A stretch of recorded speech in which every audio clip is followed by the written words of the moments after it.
A lot happening with this pro-Palestine chants all breaking out through Philadelphia, Dom, and drive-thrus are becoming a new trend here in Philadelphia. We're going to get all into that here on KRASNERLAND.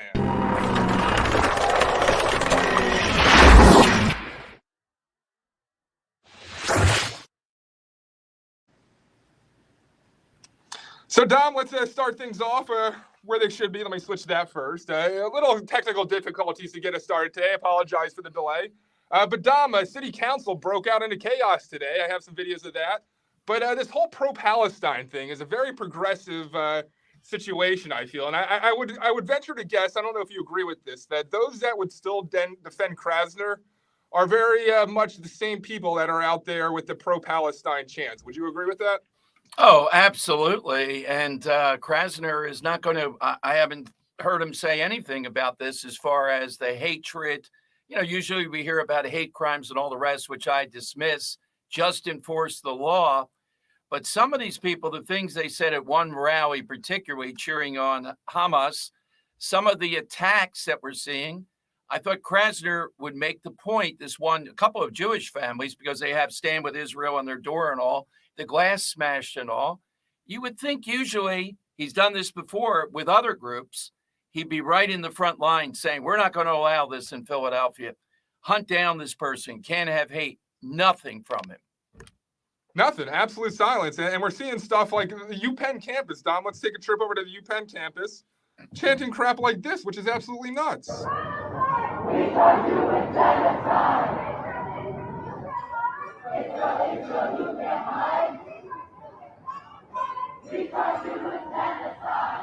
So you have a guy here who talks about hate crimes and such all the time, and there's people legitimately calling for the genocide of Jews here, Dom. It's absolutely nuts. Right. And also in one case, or a couple that we've seen the news cover, smashing in their door because of the signage they've had up. And again, this usually gets the great man to do a big lecture about not in his Philadelphia. Yeah. So, Dom, I'm going to take you now. So, Philadelphia City Council, this Israel situation has gotten so involved that City Council wanted to get involved and issue an anti-Hamas statement, which seems like, come on, right. It seems like common sense. These guys are terrorists, right? Like, it's nuts to think that there might be any pushback, but a Kendra Brooks Working Families Party, which is essentially the politics of Krasner. First off, she released a statement, and then pro-Palestinian people showed up at the city council meeting, and it turned into chaos. Here's a video of a reporter being kicked out by the sheriffs, and it's not a pretty video for the sheriffs, that's for sure. Take a watch. Block the press from documenting. You cannot you cannot get your hands off. We're gonna get out in a minute. Get your hands off in a minute. I have to get my stuff. No. I am pressed, and I am just documenting. I have got to get my camera equipment. I've got to have my camera equipment. I need my camera equipment. I am pressed, and the corner of my coat, and I am pressed, and all I can do, I have a right to record. Tell her to get her hands off of me. Get your hands off of me. Tell her to get her hands off me. I am pressed, and I am allowed to document. I am allowed to document this. I have press credentials. You are hurting this woman. Let me go to her. I am documenting. Let me go to her. Let me go to her. What did y'all do to my mom? What did you do to my mom? Hold on. What did you do to her? What did you fucking do to her? Get your hands off of me. What did you do to my mom? My hand is not on you. It was. My hand's on her. It was. What did y'all do? I am pressed. Everybody I have a right to record. You have to let us do our job. Let us do our job. We can't figure it out because you're doing this. Can you all let us do our job? Why don't you let her be with her mom? So not a good situation at all. All right, do we know how she got down on the floor, though? What happened is these people were disrupting the meeting. Now, I didn't see all the footage of the sheriffs. And they gave them 3 or 4 chances. They showed up there today, Dan. We saw the flyers they put out. They were going to disrupt the meeting. They constantly interrupted this rabbi, for example. So I don't know how the woman got on the ground there. No, we don't see the sheriff around her. Did she have a fainting spell? I mean, what happened? How did she get on the ground? Do we have any sense?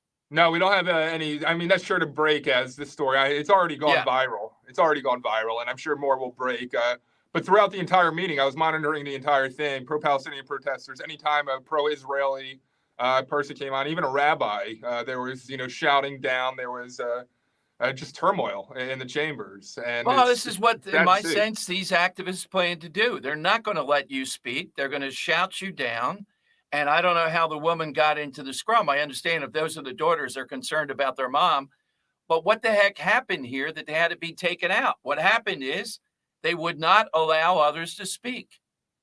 Minnie's checking in. Howdy, Minnie. Jim's also tuned in. So Dom, the issue with, like, if you're a Jewish person right now with all this going on and no leaders, I mean, city council passed this resolution, but I haven't heard much from Krasner. I haven't heard much from Kenny. Right. And stuff like this keeps happening throughout the city. Over in Cherry Hill, there was a situation, obviously not within Philadelphia, but then you have tonight in the big story at Action News is local authorities investigating an increase in violence against Jewish and Muslim communities. And tonight, a family is trying to figure out who attacked their home in South Philadelphia. Let me stop it right there, Dan. And, I don't know about this. I saw the report, and I'm a big fan of Annie. I didn't hear the surge in anti-Muslim stuff. What I saw was a Jewish family, their window kicked in and threatened because they had to stand with Israel. So this what about back and forth. To me, by and large, the people that are under fire are the incidents involving people that are Jewish are being attacked. Police headquarters with the full story. Annie. Yeah, and Rick, that family tells us that they immediately called Philadelphia police, but then they called the Anti-Defamation League. And a spokesperson with the ADL tells us that they've seen an increase in cases of anti-Semitism across the country and here regionally. I love Annie. Annie just tells me to lay my head on the pillow, and I heard a crashing sound. That crashing sound was also captured on this surveillance video, which shows the possible culprit running towards the Lovins' South Philadelphia home. Tuesday evening, both the Israeli flag and this flyer, also showing support for Israel, were taped to their front glass door. I cracked open the front door and I saw all the glass, and I closed the door quickly, and I called the police. The Levins believe the midnight attack was targeted and an act of anti-Semitism. They contacted police and the Anti-Defamation League. Nationally, we've seen 6 times as many anti-Semitic incidents reported to us as the same time last year. Frightening time, Dom. Really is. Yeah, I just want to know, is there that type of uptick? We're being cautioned about Islamophobia post 9/11. I don't see it. All people are saying is Hamas. They're not critical, but we are critical of the supporters of Hamas that at Penn and other places who are just on a rampage in Philadelphia area. Yeah. Let's move off of Israel for now. Our support's 100%. Steve Feldman will probably be on again too, Zionists of America, Philadelphia chapter. But moving on to other stories, Dom, there's a trend that seems to be developing. Remember last week I played this video for everyone? Let me make sure I have the right one. We played this revealed. There you go. Also breaking, a would-be robber got more than he bargained for in Philadelphia's Lawncrest section. He attempted to steal from a Wendy's in the 800 block of Adams Avenue around 11:30 last night. Police say he shimmied through the drive-thru with a metal object in his hands, but the workers inside shoved him back out of the window. He fell to the ground, apparently empty-handed, and he fled on foot, leaving behind a clue: his very own shoe that fell off. I lost a shoe. Remember that.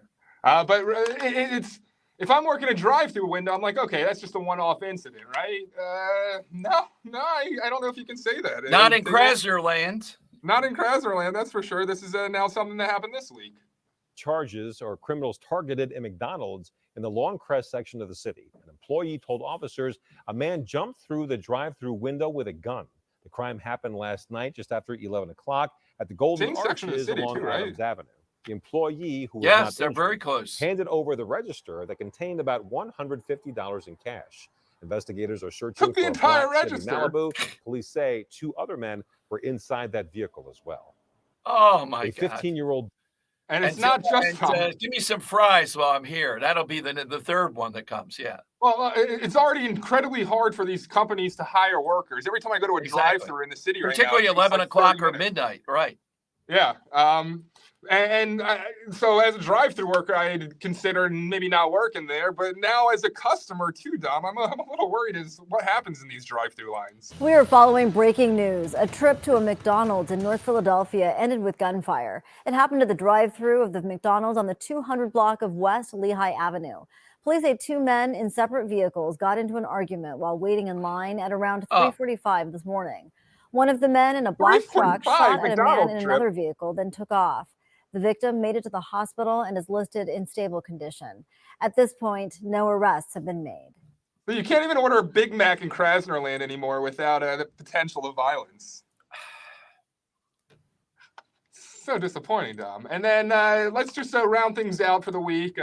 We often talk about here on KRASNERLAND the trend of this crime going into the suburbs via Krasner. It spreads. Yeah. It spreads when you have this lack of accountability. Here's The Abington. security alarms. Cheyenne Corinne has the story from Abington Township.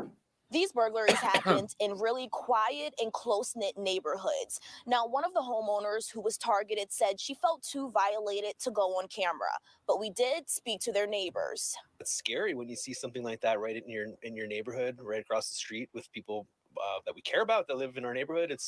It hits home. Just before 7:30 p.m. Friday night, Abington police say burglars broke a window, ransacked bedrooms, and stole items from a home on the 3000 block of Homecrest Road in Jenkintown.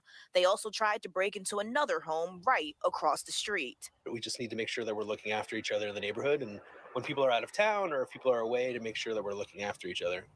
It's a sad world to live in, but he's right. Jenkintown is like an incredibly, on paper in my mind, and I'm as cynical as anybody, safe area. Yeah, Jenkintown. Why? And Southwest Philadelphia, safe, not safe? Not safe. Not safe? Yeah, especially in KRASNERLANd, because, Dom, this is what's happening from 6 ABC. Serial sex assault case has been on the run for nearly a week now. Detectives in Philadelphia say they are one step closer to identifying the predator, but need your help. Action News reporter Katie Katra is live at the Special Victims Unit with new video of the man police urgently want to capture. Good morning, Katie.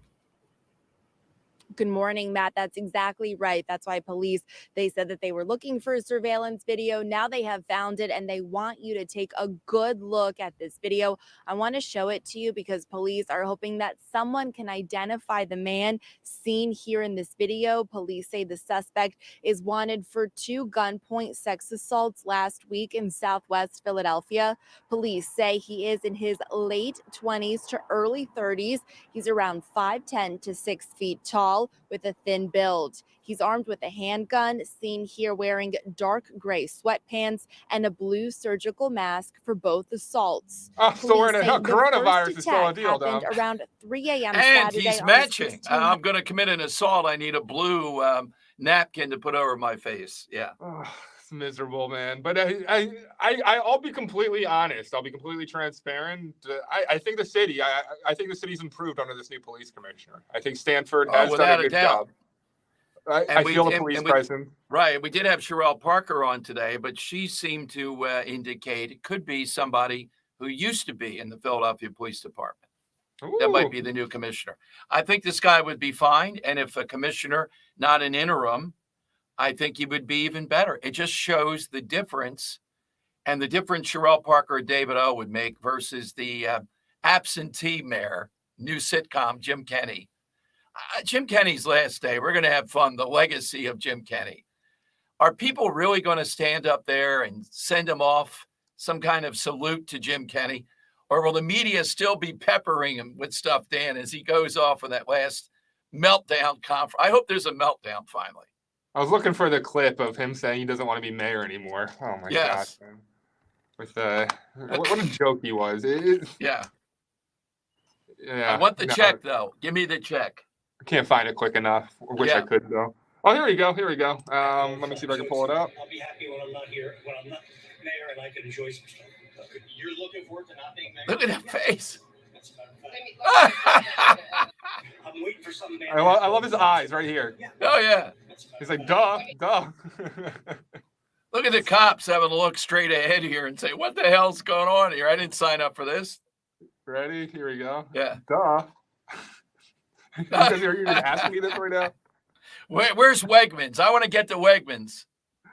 Mark Lavelle, he writes in, Dom, does Krasner attend Phillies games or any sporting events? And if he did, do you think he'd get booed? I think he would get booed. Apparently, they show him taking the office, and he has a Phillies hat on that looks brand new, never worn, on SEPTA as he's headed to the ball yard, Dan. I'd love to quiz him on the rudiments of baseball, the infield fly rule, Larry. Krasner, let me see if Yeah. I know the video you're talking about. Yeah.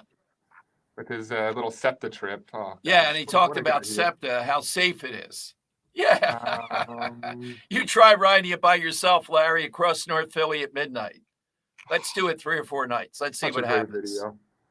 Yeah, no, I don't have that one. Man, too bad. But Dom, let me get one more in here. Manny says, Dom, make sure Dan doesn't start fighting over a Big Mac. Okay. That might happen. And Anthony goes, he really looks nuts. Check out those eyes, referring to Kenny. Oh, it's amazing. Yeah. It really is. Hey, guys, it's a shorter episode today because I'm actually working off my phone. That's why I'm not even looking at the camera so unprofessionally. I have a phone like hanging up above me because my laptop decided it didn't want to pick up my voice on my microphone today. So we're going to end it here, Dom. But KRASNERLAND, it continues to be just a fascinating thing to cover. It's David Simon wrote about the Baltimore police and the situation of politicking, and it became The Wire. I highly suggest or implore, maybe we can hire some ghostwriters. I don't know, but we got to get something working here because we might have The Wire Part 2 on our hands with everything with Krasner. I'd love to see The Wire made today with these Soros attorneys. And trust me, the guy they would go to make the character around would be Larry Krasner. Who could play Larry Krasner? Who can approach that smugness? It might be like Seinfeld. He might have to play himself. Kevin Bacon? There you go. That's right. Yeah, Peabody Award winner. Hey, Kevin, let's take you to Broad and Glenside at the gas station there. Let's see what you think. Jim writes in, I do like the new commissioner, endorsing that thought. And Manny, you're always a pleasure. No, thank you for joining us. Thanks, You're welcome Manny. for the show. Thank you. But that's all we got for today's KRASNERLAND. We will pray that it's much harder to prepare for next week, and there's not much to talk about, and we have a safe week. But until then, you can join Dom and I every day, noon until 3, right here on 1210 WPHT or youtube.com/@1210 And Dom, any final thoughts before we sign off out of here? No, we'll see you tomorrow. See you tomorrow. Tune in. We'll be right here, 1210 WPHT. Adios, everyone.